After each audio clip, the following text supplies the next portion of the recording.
economic transformation, an informative economic buffet for the new ministers and their advisors to chew on. So it is a thin book, it's very legibly written, covers as many interesting issues of the day. This is a weekly publication, is that correct? Yes, Yeah. roughly. And as I would just leave it to him to raise some of the issues as along my questions. The first being, to kick off the conversation, you don't realize that today is Cats Day, right? No, I didn't know. You don't have I cats? didn't know. Not particularly fond of cats. Okay. Anyway, we don't talk economics to cats, so it's all right. It says an economy at the edge of transformation. When you choose the subtitle for your book, what do you have in mind? I think we've been going through perhaps a decade of rather mixed results. A lot of it was, from an economic point of view, not particularly satisfactory. There was a great deal of discontent among the public on the way the economic indicators were going and how it impinged upon them.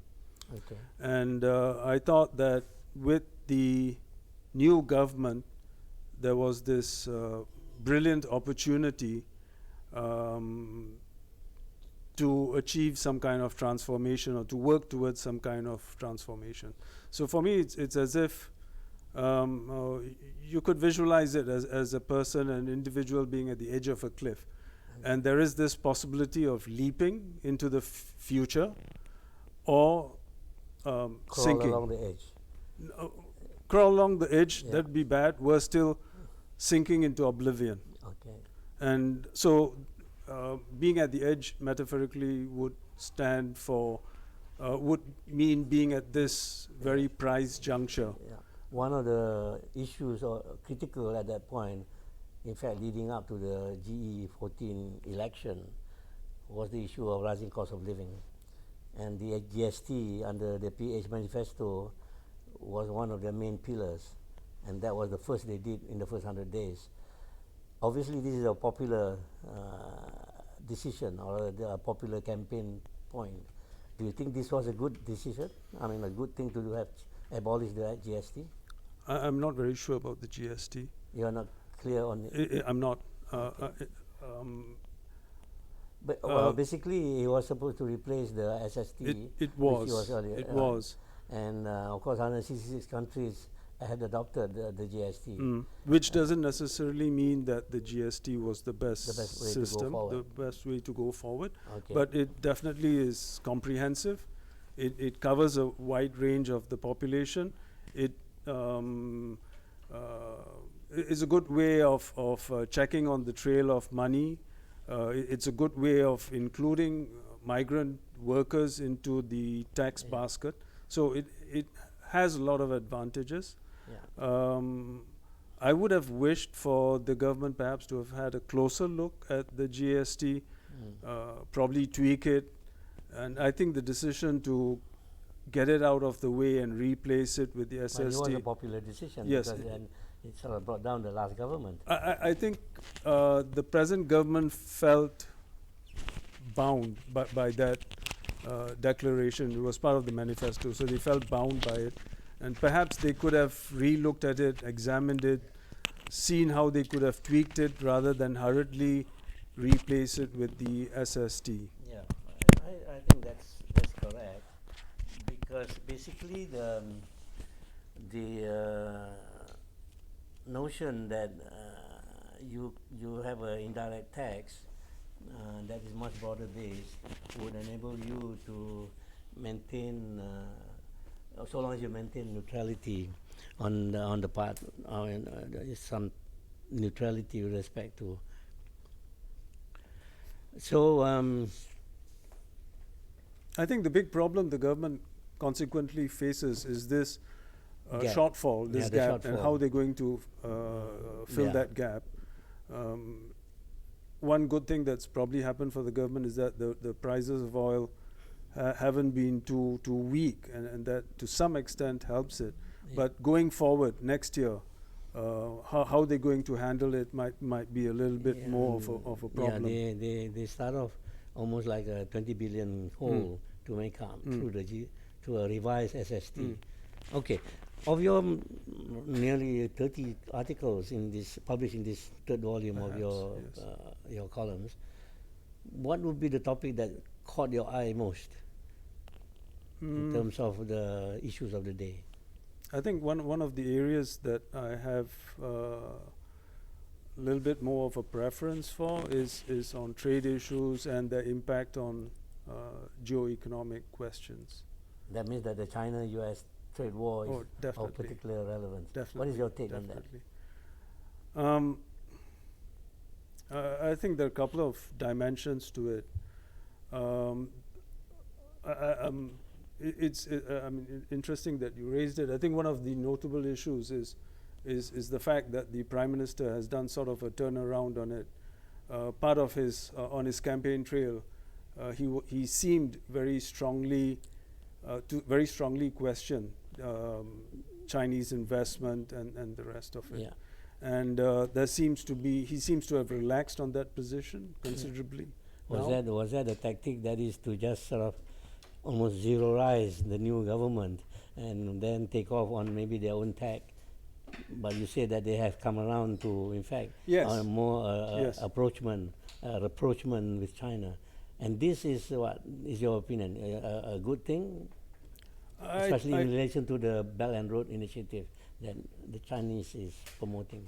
I don't think that any investment or any trade with China is necessarily bad by itself. There are, of course, implications, geopolitical implications, the question of being aligned to China, the US, or not being aligned. But I think that's given the tension between the US and China and the reasons why it has emerged, it's quite clear that this kind of tension is going to be not something that's going to be resolved in the next year, next 2 years. It's definitely going to be prolonged, and it's probably going to be the new Cold War. Yeah. Okay. And yes, given that position, given that situation, as I said, it doesn't necessarily have to be a bad decision, so long as it's well considered, and so long as it's grounded on solid economic reasons. So basically, it is at the moment an economic war. Do you see the possibility that it might escalate into something more dangerous? I think it being an economic war is bad enough. Yes. Because you can see it developing along different dimensions. That you could have a continual process of retaliation, counter-retaliation, and an escalation, which would spiral downwards, and that definitely is not going to benefit the global environment. Yeah. That's on one hand. Yeah. And on the other hand, aside from the trade retaliation, you could also have a currency war, and that's probably going to be more worrying. Yeah. You, in your book, wrote quite a lot on labor market issues and the issues of labor market segmentation, the foreign labor situation, the discrimination against different ethnic groups, as well, both ways. Is that an issue that's worth exploring even further? I think definitely the labor market is extremely important part of so going forward, beyond happening. say the minimum wage, what else can we do to improve the labor market? Yes, you have to. I mean, I thought the minimum wage was a good thing. Good thing insofar as it would help to, with technology upgrading. So if it works as an incentive, as improves the productivity, yes, exactly. Then we can have higher wages. Yes. Yes. Okay. So it would have to be tied with technological sophistication. Yeah. It would have to be tied with increasing productivity. Yeah. And if the minimum wage achieves these things, that would be a great way to go forward. You know, of course, that the minimum wage is only a first step. Basically, you want to move as along with cost of living rising. You want to achieve a living wage, that living wage is way ahead or way above the minimum wage. And that's one of the key issues in labor market policy that will have to be faced at some point. But let me ask this question, because this has been debated in the last government through the NEAC and so on, that we might have to introduce an Equal Opportunity Act, or Equal Opportunity Act meaning an employment act that does not discriminate and protects the rights of the women for equal compensation for equal work, the issues of the informal sector, what kind of insurance they can gain and so on. So the different forms of social protection, but first must be this act where people can then seek redress through an Equal Opportunity Act. Is that a feasible idea? I think that's something that we have to work to, and I think it's very much in line with achieving developed country status. Yeah. I mean, you can't measure or claim to be developed country solely on one indicator, which is your income.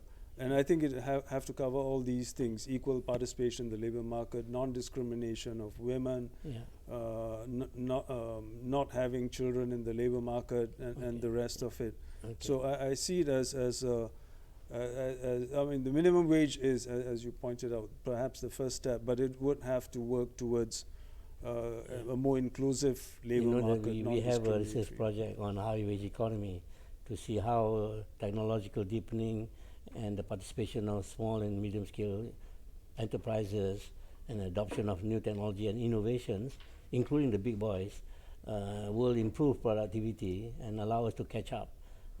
Tell us something about your understanding of the Tiger research project that we have introduced. Tiger meaning technologically based industrialization for growth and economic transformation. You are involved in that, and you think we are going in the right direction? I think a couple of chapters in the book have touched on this question of technology and technology as being a way to move forward. And innovation. And innovation too.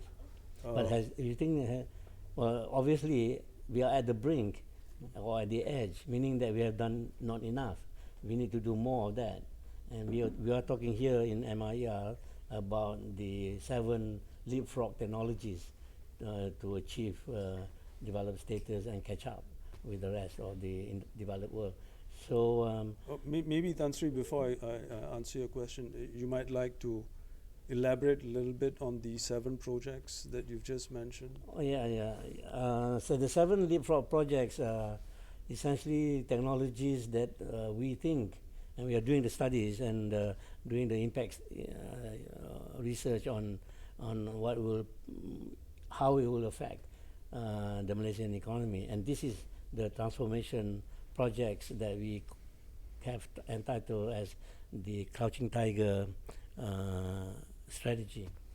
One of them is the 5G, for instance. The national rollout of 5G will change the landscape of communications, telecommunications, media, and so on, and as well as IoT and other developments that are needed for Industry 4.0 to catch on.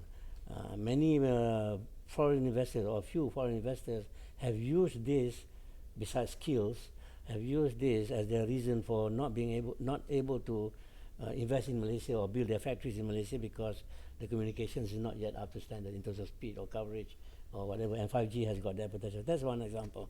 The other is, of course, the electric car. Everybody's talking about it, and many people are jumping into this thing because it is actually a global phenomenon, and you can participate as early as possible so that you don't become a latecomer and therefore have to catch up with others. That opportunity is not yet exploited by, in other words, it's still a blue ocean rather than a red ocean issue. That's the electric car. The solid state hydrogen is another way of making the storage of hydrogen as a very prolific source of energy together with fuel cells, batteries, as against ion lithium batteries for the current electric car. There is the hydrogen car, for instance, which will be based on solid state. But the issue has always been how to store the hydrogen either in gaseous form or you under pressure you turn it into a liquid form. So that's this solid state technology is something that was brought to us as a possibility of revolutionizing the whole energy scene in relation to factories, electric cars, there are hydrogen cars, hydrogen-based trains, and so on. So this is something that we are also exploring. And the other four are essentially agricultural technology issues. There will be a talk on the use of microorganisms to regenerate the earth and the soil for purposes of growing different crops and so on. At the same time, growing under a dome so that you can create different climatic conditions and not rely only on Cameron Highlands to produce those crops that are then exported, not just to us, but also exported to Singapore and so on.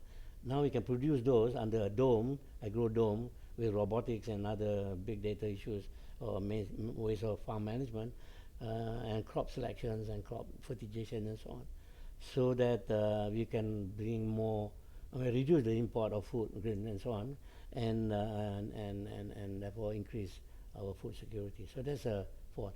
There are others that are including hyper-speed freight trains, and then they call the Hyperloop, that is invented by Elon Musk in the US. We also want to do a test track here that might be useful for us to create a land bridge and reduce the distance between Port Klang and Port Kuantan, which is on both sides of our peninsula, to about half an hour instead of 4 hours or 7 hours, depending on road traffic. So that will make us a small nation that is with maximum connectivity in terms of transport of goods and products. And then lastly is there is a project that we are working on in fintech, financial technology, that has to do with the use of gold, as the Prime Minister Tun Mahathir had in his earlier term introduced the Gold Dinar project for Malaysia, but couldn't get that implemented. But now with technology, especially information technology, there's a possibility of achieving his goal by using technology to trade in value associated with gold. Now, so that's basically some of the issues that we are raising in this context, including how to turn biodiesel, or we have a biodiesel policy, B10 or something like that. But we are also studying biojet fuel, which is involves some kind of hydrogen reaction with palm oil, and therefore create a new demand for palm oil rather than just for food production and downstream and so on. So these are, we think, areas or technologies that will change the economic landscape and enable, with government support, government incentives in the right direction, we would be able to achieve the transformation that you are hinting at in your book. Coming back to your book, if that is enough to explain what I'm saying about these 7 leapfrog technologies. The thing in your book, you didn't seem to touch enough on, to me at least, on environmental issues. Is that because you're not familiar with that, or is it by choice that it is not as important, you think? No, before I come to environment and why I didn't touch on it, I'd just like to add a little bit to what you've been saying. I think I've alluded to the need for technology and adopting more sophisticated technology. Obviously, we all know that Malaysia is neither here nor there. It neither has the labor advantage, nor does it have the technology advantage. So why is that, you think? Why is that? I think we've had this process of deindustrialization from, I don't know, the mid-90s or late 90s, and it has been continuing. And at some point there was a shift towards services, but unfortunately even services are not really technology-based or knowledge-based. Neither do we export a lot of our services, so we're not really in a niche market even a global niche market, even as far as the services sector is Not even in concerned. games, and game and construction. I thought we are quite good at that. Oh, I'm not In IT terribly at least, yeah. sure about. Yeah, but anyway, there are a few pioneers around. Oh, okay. But we need more of these. I think we and, need, yeah. if we are going into services sector, we need more of these industries coming up. And I don't think we have that critical mass which really adds to GDP So there or is employment generation. right. So there is a skills gap. This is what people are also There talking. is. And One there of is the an reasons urgent why. need. That's the second reason why people like Google or Dyson and a few others move to Singapore, because Singapore has all of that connectivities and government support behind them. And we have here, we also signed an MOU recently with Wan Nasir Group, and they are very successful. Wan Nasir is a Kelantanese, born but have lived overseas, because every time they come back, came back to invest in Malaysia, he get turned off by the government officers or state government, whatever, trying who are supposed to promote and encourage this kind of people. Is that an issue, or that skills is one of the issues that prevent them? Oh, I think skills. I mean, there are 2 points from rising from what you've been saying. One is that we need to reinvigorate industrialization. Yes. And right. I think the 7 projects. No, some of the support staff are trying to gesture at me. That's what. Okay. Even normal television, we have been cut off, or there's a commercial break or something. But this is online. No, okay, go ahead. No, I thought that the way the officials in state governments are trying to cut off Wan Nasir, in the same way the audience here is trying to cut you off. Yeah. Okay, go ahead. All right. So yes, we need to relook at reinvigorating industrialization. Okay. And as you pointed out about Wan Nasir and moving into high-tech areas, I think that also needs urgent attention, and we also need a more conducive government environment, and hopefully through your offices. Let me do a break, like in normal TV broadcast. They have a break. You have been talking to Dr. Nambia Shankar, who is a senior research fellow in MIER, and I am afraid I didn't do the right thing to introduce myself in the first instance. I'm Kamal Saleh, chairman of the MIER. Okay, let's continue. Okay. And the commercial part gone. All right. But I do want to say that the book is already available in the shop. It is. So you can buy it anytime. Okay. So now, just to go on a bit more. Oh, but before you go on, Tan Sri, skills gap. The skills gap. I think that's urgent. It's an urgent issue that needs to be addressed. Okay. And it's tied up with the question of. I have a robot that just handed me your book. So this is one of the advances technology that you're looking for. You didn't mention robotics. I did, I mentioned robotics. You did? Yes. Okay. This book actually has got a whole range of very interesting things. When I started reading, I couldn't put it down, but this post-TPP dilemma. Well, I think that's one of the things. Maybe, Tan Sri, you'd like to show the book to our viewers. Oh, see, I don't even know where the camera is. That shows how professional we are in this MIER. Okay, go on. Yeah. So, so what about this TPP that now we are talking about? Without US, we have another 11 trying to come to an agreement. Malaysia has not yet signed to it.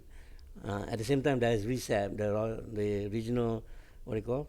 With China involved in that, which is probably as relevant, because in the PPA there was no China then. What do you think of this?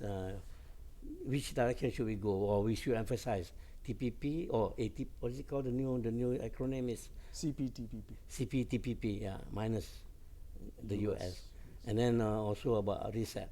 Where should be our balance, or we should be in both? I think without doubt we should be in RCEP. Okay, because of China. Not only because of China, but because we'd like to emphasize ASEAN centrality. Yes, So I think that's we the should key. look at the Yeah. region first, and this is the region where all the action is going on and Yeah. expected to go on the next 10 years. Okay. So I think our first target should of course be RCEP. And yes, as you've mentioned, RCEP has the advantage of having two of the most populous countries in the world, two of the countries with the biggest markets, India and China. Yes. So the obvious advantages to it. And of course, it also has Japan, Australia, New Zealand. So there's a lot that can be reaped Yeah. by being in That last RCEP. point about the inclusion of India and China is very interesting because it triggers in my mind a study that was done by Deutsche Bank research about where are the growth potential in the world among countries, and they had an equation that covered population, of course, important, but the scale issue was then reduced to population per capita, and then of course growth rates. And then there is a special factor that was included into that analysis, which is called openness and connectivity, and which means that Malaysia. So this is why, in that context, the way the thing was that that analysis was done, it turns out that China was the top, given those factors in the equation, and India was second, and you guess what country is third? Malaysia. And a small country like ours, because it's so open and it's in at the crossroads of so many trade routes and communication. This is why the 5G is part of the problem, and ports, facilities, and so on that we have to deal with. So imagine Malaysia is third amongst China, after China and India, in terms of the potential for growth, not because of its size, but because of its openness and connectivity. And this is something that has to be factored in some kind of government policy with respect to maintaining the right model in the context of this new configuration. Do you agree? Yeah, definitely. I mean, the openness and being conducive, providing a conducive business environment, being attractive to foreign investment, absolutely essential ingredients. Yeah, okay. The way forward. This brings then to maybe our last topic of conversation, and that is that in order for us to continue to draw investors from overseas and at the same time promote in domestic investors or people who are in industry, which now, given the uncertainty of succession of leadership, given the fact that there's a lack of direction on the economy, what kind of policies are going to be introduced, except for the term shared prosperity, which is what we have been doing all this while, except not successfully, so that maybe the new government might be able to think of new ways to achieve shared prosperity 2030s, since we are now 10 years behind, or 5 to 10 years behind our 2020 vision target. But what I'm saying is, so we have to rely, because savings, we have to raise savings, but in the end, we have to rely on foreign investment. But foreign investment are the most notorious in terms of transfer of technology. And of course, unless you have got offset programs, like when you buy arms, aeroplanes or whatever, then with British Aerospace, that kind of thing, you then can get people trained to maintain the aircraft or whatever. But that's not enough in terms of transfer of technology. The innovation must spill over to the whole country, and even small and medium scale economy with internet, they can in fact produce and advertise and market on to the world because of the internet and so on. But the key question is the government must provide the means, the facilities, the support, the incentives, whether it's tax breaks or allowances or grants, in order for companies to absorb this new technology, to go abroad. But our current players are largely still interested more in traditional investment in, say, real estate, or go overseas or to do other things. And like Nasir Group, they have got, it's a multinational almost, and now coming back to develop Thailand, Vietnam, Indonesia, and so on, and trying to come back into Malaysia was a big task, which is ironic. It's just like, profits are not recognized in their own country, kind of thing. And we have lost a lot of talent this way. So the role of the state, this is the issue I'm talking about, institutional role of the state in relation to the market. Both have failed in some ways. And how do you bring about that they can work in symbiosis? Because we are still practicing a mixed economy. We are still a democratically based economy. We don't have a central government that can dictate, even between Singapore and China, and they can still dictate what can be done in the market and so on with a stronger arm than we here because of the nature of our politics. So can you dwell around that kind of issues, institutional? I think something that needs to be looked at with some kind of urgency is the model that is being used presently. It seems to be very top-centric, and it has to be more democratic, more decentralized, Yeah, and especially Sabah Sarawak in relation to position. they have to be brought into the picture. Yeah. And I think this decentralization has also got to work as far as technology is concerned. Yeah. It can't be the preserve of a few players. Yeah. And that is where the government has got to play a much bigger role. You can't have Khazanah just looking after a few GLCs. It's interesting you say government must play a bigger role, when in fact people are saying that in fact government should reduce its role. And one of the reasons why we are not able to do, because of politics, but it's government's strong hand in the market is the one, like the presence of GLCs in the stock market and its size in relation to the whole economy. Government should get out of that. It should get out of GLCs in the stock market. Yeah. And government should get into more fundamental issues like you have just mentioned. All the R&D, innovation, trying to... This is what Khazanah should have done.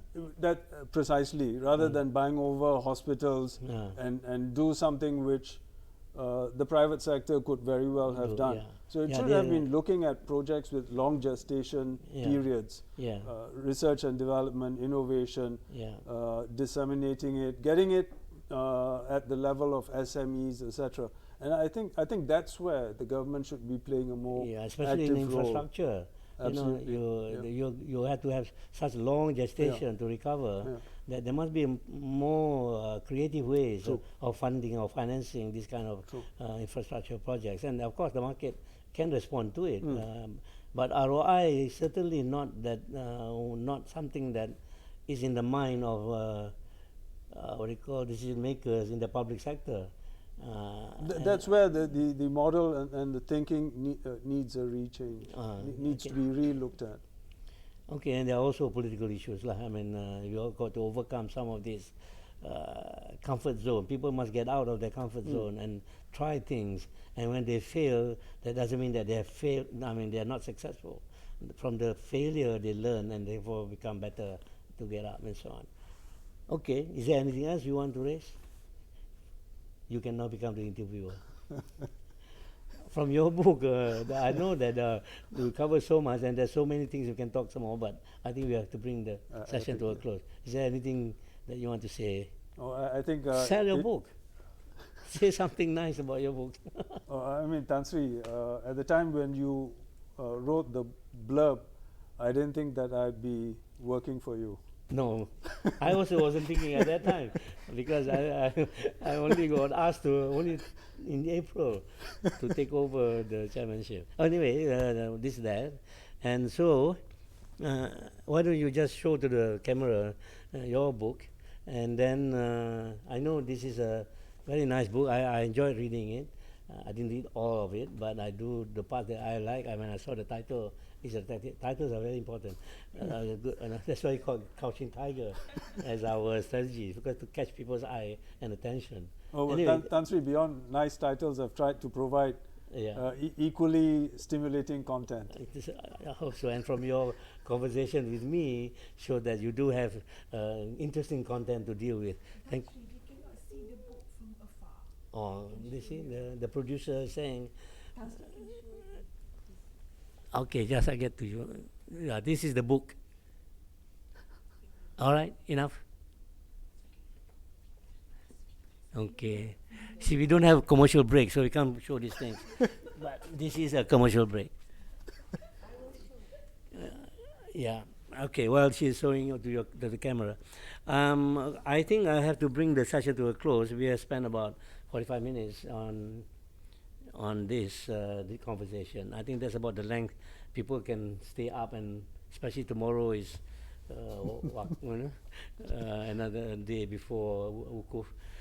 People want to go and sleep and fast and rise in the morning to pray and so on. And a long holiday, yeah? So people are going out now. So, but let me tell you that if you miss this online, what do you call, transmissions, you can look at up our MIR. Look at our MIR. I don't know where the camera is. Look at the MIR. Look up our MIR URL. Yeah, correct. And then it's in the archive. Facebook. It's also in Facebook.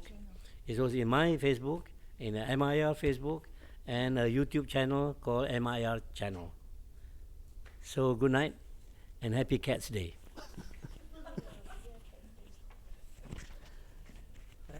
Thanks a lot, Tan Sri. That's a good way, huh?